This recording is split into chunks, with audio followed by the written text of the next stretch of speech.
All right. So Matt, do we have any of your little hidden treasures? Your what do you call this segment? Obscure wrestling find. Obscure wrestling. Obscure wrestling find. Well, we're gonna listen to a promo from 1977 from the Los Angeles territory.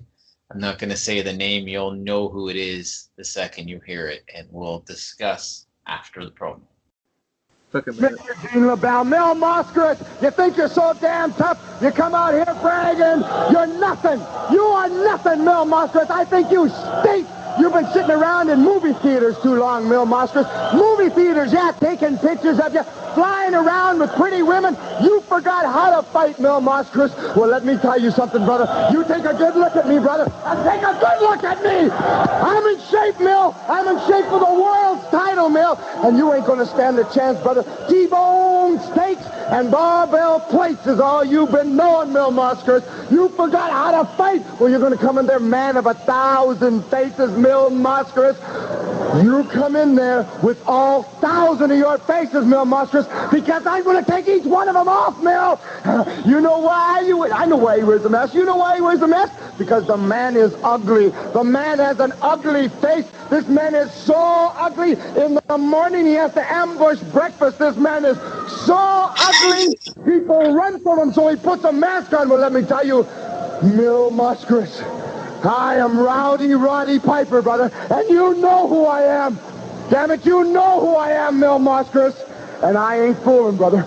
You think you're going to stand in my way to the world's title? Well, you ain't. I'm going to get you in that ring, Mil Mascaras, and I'm going to do my thing. I'm going to put nuts on your noggin, brother. I'm going to put scabs on your skull, Mil Mascaras. You are not going to be standing a chance. You're sitting there laughing at me, right, Mil? You're sitting there laughing, saying, this young boy, he don't know nothing.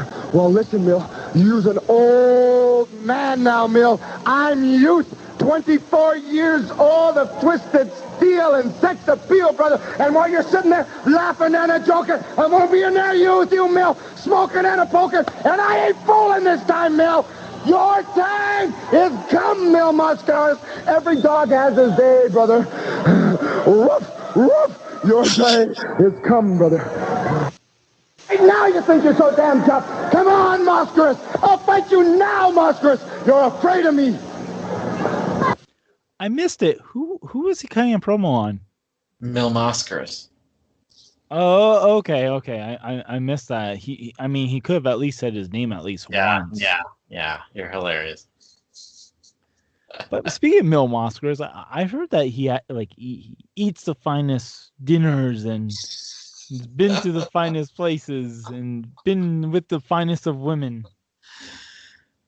Oh man. T-bone steaks and barbell plates. See, that's how you cut a promo on your food. He's My so promo ugly, he one, has to okay? ambush breakfast. Yeah, classic Roddy Piper. Although, I Honestly, shouldn't that say was great. classic Roddy Piper because that wasn't like the promos. It was similar, but it wasn't quite like the promos that we are used to. Mm-hmm. There you can obviously see like he was still trying to find his voice, find his groove, the way that he would talk. Right. I mean, still entertaining. You could tell that he has the ability to do great things, but like he said, he was only 24 there. Right. So it's interesting to see, like, because you don't see too much of Piper, especially from the 70s like that. Like, the earliest I think I've ever really seen him was probably his NWA days. And that was like in the 80s. Yeah, he that's Los Angeles, so that's like his first big territory. So that's where he first started getting a lot of traction. So a lot of what he did in that territory wouldn't fly today. Los Angeles, obviously, they would bring in a lot of Hispanic talent. So Mil Mascaras, the Guerreros, like those, the stars of that era, Jose Lothario. So he pushed the line pretty hard on the insults towards them, which he was a mega heel in those days. And So he was heel there? Oh yeah. Mascaras. I guess Mil Mascaras wouldn't be a heel, so yeah. Mil Mascaras, I don't think was ever a heel. I mean, he was a heel to some of the talent. Can I tell you a story about Mil Mascaras? Yes, please. So this is actually, it's not my story. It's a story from Violent J of the Insane Clown Posse. And I heard this one recently. So they were talking about this place, this Mexican place in Mexican Town in Detroit. Mhm. And it's so if you don't know, Mexican Town, which is in Southwest Detroit, is basically a bunch of restaurants that sell Mexican restaurants. Anyway, so they were talking about this one place in particular. And this place would have lucha libre wrestling. And Violent J, I think this was the same one. Violent J was on that show, or it might have been one officials. Anyway, he was on the show with Mil Mascaras, and he was like, "Oh, Mil Mascaras, like this is pretty cool."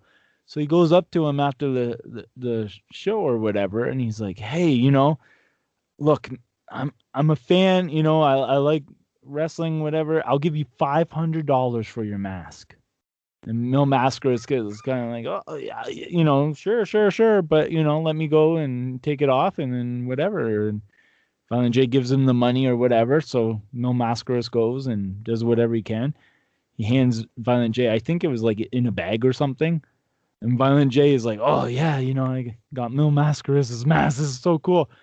And he goes and he opens it up, and it's like one of the gimmick masks that he sells to the fans. He got worked by Mil Mascaras, and so they're like, "Did you say anything?" He's like, "No, like what am I going to say? Like it's Mil Mascaras, like."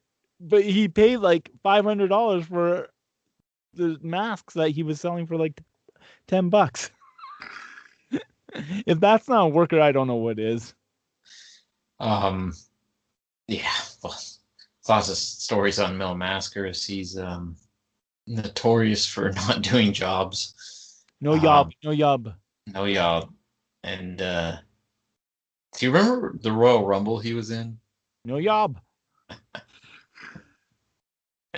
He eliminated himself in the match. Oh Yep. God, that was No yob. No job. Yeah, he's quite the character. But no, that was cool, and it was cool that you brought that up because you don't we don't communicate or anything with these, but actually, it was last night I finished watching it. This past week, I watched Timeline of WWF 1984 with Roddy Piper. Yes. And that's actually, if anyone's interested, it is on YouTube. It's easy to find the whole thing, and it is pretty cool because he actually talks a lot about the Los Angeles territory and working there, and how he had heat when he went to WWE with Freddie Blassie, stemming from that apparently. Yeah. So, I mean, I'm not going to get into it. It's easy to find. Do yourself a favor, seek it out on YouTube and watch it. So, when you watch Piper here, you obviously said that his promo style is a little bit different. If you were a kid watching this in those days, would you not? I'm not that old, Pepper. We're No. not as old as you. No. You gotta follow me on this before you start throwing more dicks. If you were a kid and heard that promo, getting pissed at it. what would you think? Would you think he's gonna get destroyed in this match with Mil Mascaras? Do you think he's gonna do something devious to Mil Mascaras? What would be your interpretation? So obviously this is going to go great for the podcast, but look at Piper there. He was just skinny. He didn't have any ounce of muscle on him. He was a skinny kid. Of course he was going to get, mauled by Mascaras. So no, that's definitely I mean Mascara. He's playing the heel, right? And as a kid, even watching when I started watching wrestling, like anytime a heel cut a promo going into a match, it was I'm rooting for the other guy. I'm rooting for the heel to get his butt kicked. You know what I mean? Like, that's the interpretation that I got from this. Of course, that's what Yeah. that's he was selling the building. Right, exactly. He was the master at it. 1977, right? Yep.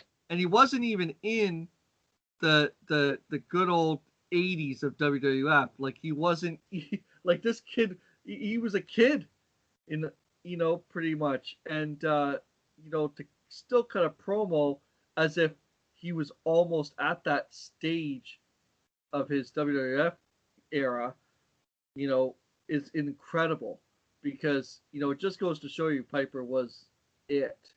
So Well, the heat with Piper, in my opinion, always was he wasn't the biggest guy, but talked like he was the biggest guy. oh yeah, That he's the toughest guy. He'll do anything. Rake guys, whatever. It doesn't. That was always the heat with Roddy Piper, and for him, and it worked. I mean, he drew big everywhere he went, everywhere. And this is kind of the beginning of his career. So, hopefully, hopefully there's more stuff out there of the Los Angeles territory because I honestly have not got to see anything from that territory. right.